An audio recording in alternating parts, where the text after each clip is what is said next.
Hey everybody, Mr. Bowman here. This video is on 2.7 Calculus and we're focusing on all the merit questions for the 2023 exam. Just a reminder, these are all NZQA exam questions from previous years. If you want to check out more of them, so we can see we're up to 47 here, but that means there's 46 before it. Check out the link in the description to this video and you'll find them all in one place for you. So let's get into question number 47. We've got a function, or a gradient function, which passes through this point, and really simply to put, we've been asked to find the gradient or the original function.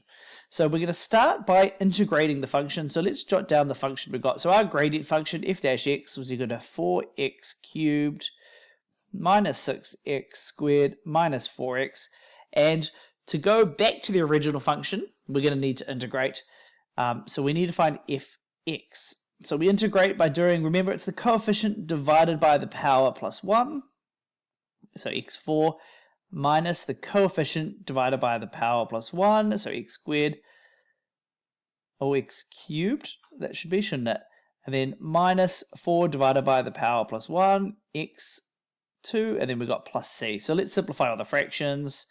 So that's going to be 4 over 4, so that's actually just 1, isn't it? So that's going to be x to the power 4 minus 2x cubed minus 2x squared, and then we've got plus c.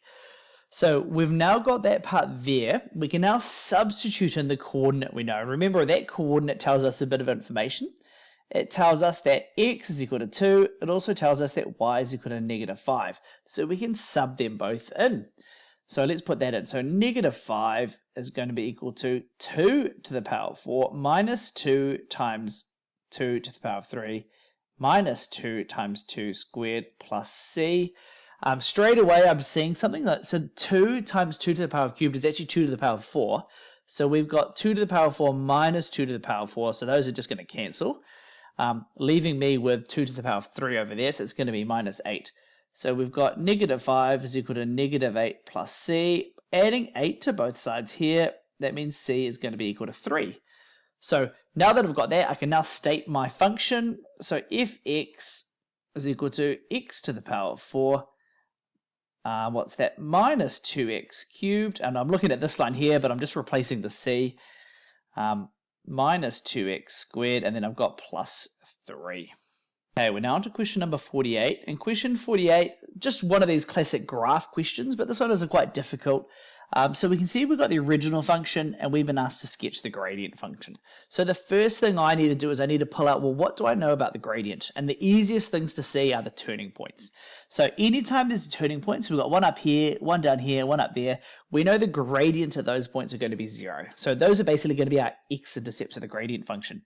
So by sketching down, so we know that the gradient function will go through there, it'll go through there, and then it'll go through there. So your graph doesn't have to be perfect, but we know it's going to go through all there. And I guess the other thing to note is I know this is a quadratic, right? So it's going to be x to the power 4. And when I differentiate that, I know it's going to be a cubic, some kind of cubic, because that would differentiate to something like that. So I'm now just going to inspect my graph to see where the thing needs to go. So from the beginning of my graph to this point here, I can see that's all going upwards. So that territory, that section of the graph leading up to that x-intercept, all has to be in the positive gradient region. So the gradient, I'm just making it up there. Let's say it just kind of goes down there. So that whole section is in the positive area. And then once we hit that turning point from there to there, we know it's going to be negative. So that's why we've got a little turning point happening there. We can see that section there, it's all below the x-axis. It's all in the negative territory. And then we've got the little section there between those two turning points. That's positive. That's increasing. So we've got a positive gradient. So we'll do that there. And then finally, we've got the remainder of the graph heading down that way. That's all negative. So the graph would then kind of carry on that way there. So it wasn't the best drawn cubic graph in the world, but you can see the key points. You can see the 3 turning points, and you can clearly see when it's increasing and decreasing and how that relates to the original, we call it quadratic, don't we?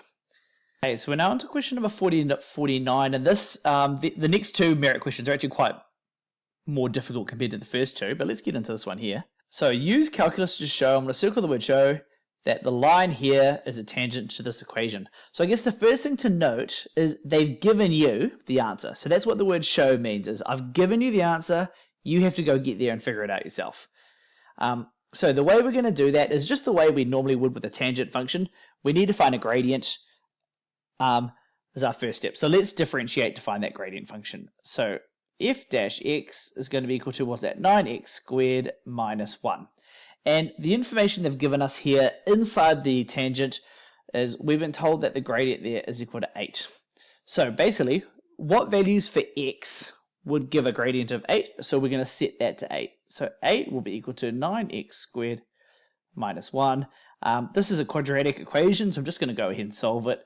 So that means 0 will be equal to 9x squared minus 9. I could factorize out that 9. So 9 is equal to minus, also x squared minus 1. And that's actually a difference between two squares, right? X minus 1. Then x plus 1. And we can solve that there. So my first answer for x is 1, and my second answer for x is negative 1. Now, the issue I've got here is one of these answers is going to link me back to the one I've got there. I just don't know which one. So the next step that I need to do is, since I've got the original function, I need to find out, well, what are the corresponding y values for both of these 2 points? So let's figure that out. So function, well, what's y when x is 1? And then what's y when x is negative 1? So putting that in there, so that's going to become, what's that, 3 times 1 cubed minus 1 plus 4 comes to positive 6. And then finally the next one, so it's going to be 3 times minus 1 cubed minus negative 1. I feel like a few people might make a math error there, but we're minusing a negative. And then we've got plus 4, and that comes to 2. So now that I've got that, I've got, if you think of the 3 combinations of information, so let's call it, I don't know, A and B. So for A, I know that x is equal to 1, and y is equal to 6, and m is equal to 8. That comes from that first information, and the one up there knowing that the gradient is 8. And then the second bit of information here, that could be a second option or a second tangent. So I know that x is equal to negative 1, y is equal to 2, and then m is equal to 8. So one of these should be the tangent that we're trying to show here, and we've just got to figure it out. So putting them into y equals mx plus c. So y equals mx plus c. Let's sub them in. So y is equal to 6 for this one. So 6 will be equal to 8 times 1 plus c. So what's that? C is going to be negative 2 here. So that means my tangent for this one here is going to be 8x minus 2. That does not match the one I've got here. So that one there is wrong. So I'm hoping the next one is right.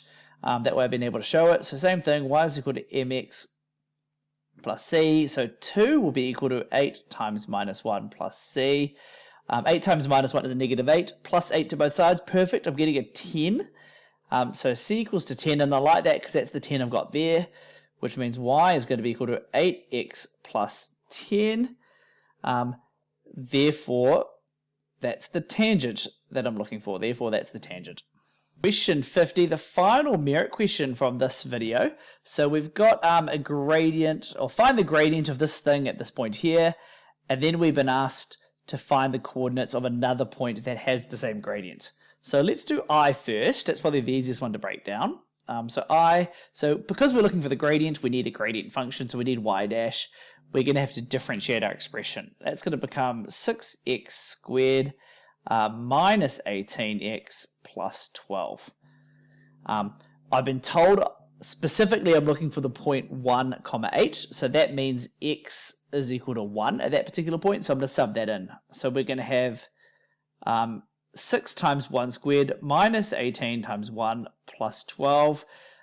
This here actually ends up being 0 because you got 6 plus 12 is 18 minus the 18 in the middle is 0. So basically this here is a turning point, isn't it? So that there is a turning point. So let's now figure out I. So we now need to figure out a second point that has a gradient of 0. So I'm going to make my gradient function equal to 0.